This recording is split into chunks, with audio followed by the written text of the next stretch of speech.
World in Action presents The Pirates.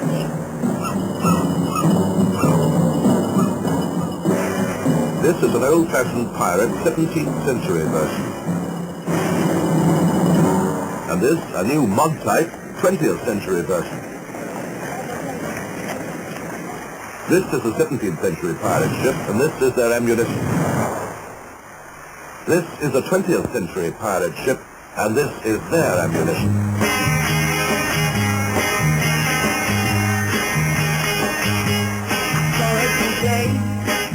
For the past 6 weeks, a pirate radio ship has been transmitting pop music for 12 hours each day to the southeast of England. At 6 o'clock this morning, a second ship came on the air. The pirate ships are causing the Postmaster General a lot of trouble. This is the Postmaster General, the Right Honourable Reginald Devins, MP. I suppose there's always a whiff of buccaneering and adventure about this sort of thing. And most English people, of course, have got a sneaking weakness for piracy in any form. And of course I recognise as well as anybody that this kind of thing makes news.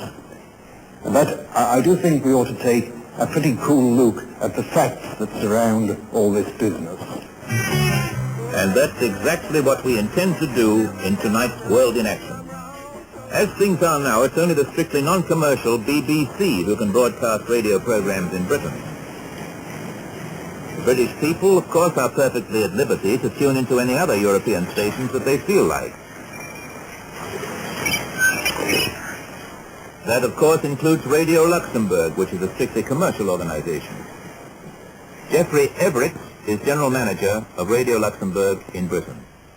Now, the precise difference between an operation such as Radio Luxembourg and the pirate radio ships is simply this, that Radio Luxembourg on 208 meters are operating on a frequency which has been officially allocated to them by the international body responsible for wavelengths.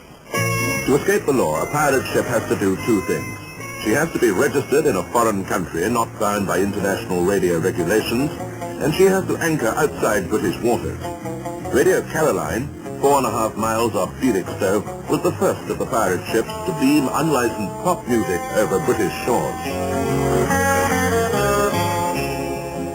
We found the men behind this scheme in the office of that glossy magazine, Queen, just around the corner from the law court. Jocelyn Stevens, editor-in-chief of Queen magazine, is joint managing director with 23-year-old Irishman Ronan O'Rahilly of the company which sells advertising time for Radio Caroline.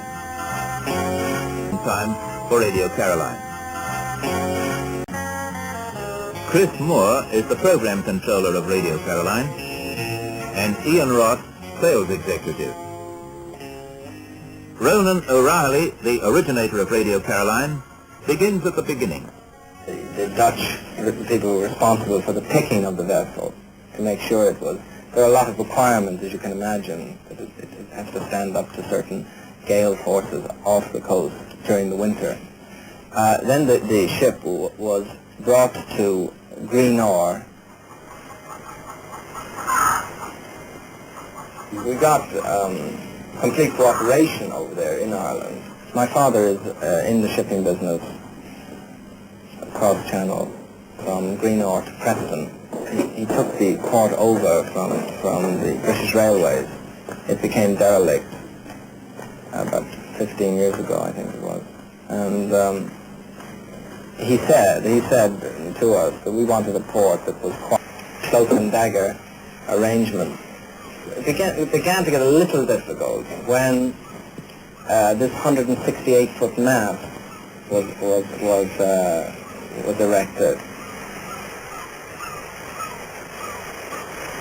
The interesting thing was that Caroline arrived at off Harwich at 6 p.m. on the Good Friday, which was almost exactly 6 months after the operation had really got underway, and put out a test signal at 9 p.m. that night.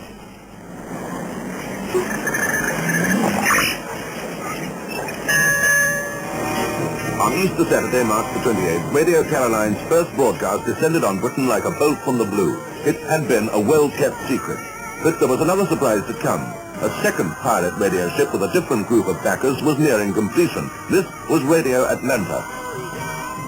Alan Crawford, 42-year-old Australian music publisher, is the boss behind this outfit.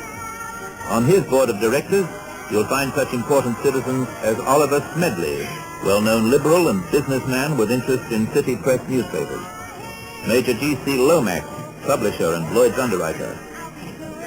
And F.V. Broadrib, financial director to a well-known company.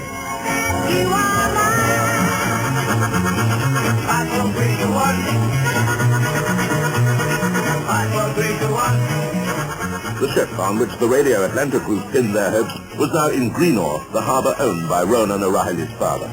In great secrecy, we were taken to this port just beneath the mountains of Mourne and 60 miles north of Dublin.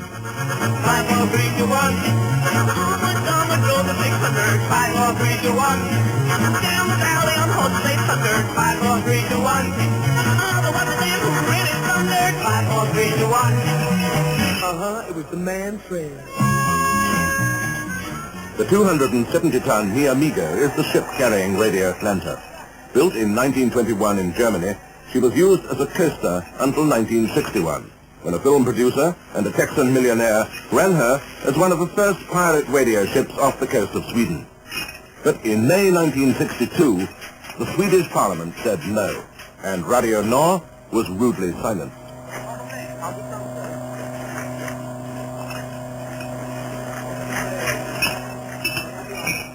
Now, 2 years later, she's been fitted out for the same piratical job, this time off Britain. There are 8 in the crew, 2 Dutch deckhands, Lane and Jaab, a Polish cook who just escaped from behind the Iron Curtain, another ex-Pole who was chief engineer, a Dutch second engineer called Tony, a radio technician known as Texas, who came from Dallas, a chief mate from Holland, and Mark Odowski, the captain, who was a British naturalized Pole. When we arrived at Greenore, the Mi Amigo and her crew had already been there 5 weeks. Recent events at Greenore had begun to put a strain on the relationship between the rival pirate groups Caroline and Atlanta. Patrick Shields, O'Reilly's foreman at Greenore, explained. Oh, the Caroline was here first, you see. The Mi Amigo lay outside, you see, and she went out. Because we couldn't have 3 ships in the dock at the same time, you see. As a matter of fact, she was anchored outside the Mi Amigo, and she drug her anchor. What I mean, and she was up on a sandbank. Got her up the sandbank again, all right on the high tide. Decided to take her in, so they took her in and anchored her in the dock here. Well, it's a good port, you see, and you could get them fitted out here. The Radio Atlanta group weren't quite so enthusiastic about Greenore. Alan Crawford. Oh yes, it took a great deal longer than we had hoped, because there's always a certain anxiety in getting a project like this underway. And I think we merely ran into the happy Irish go-lucky way of life there, that's all.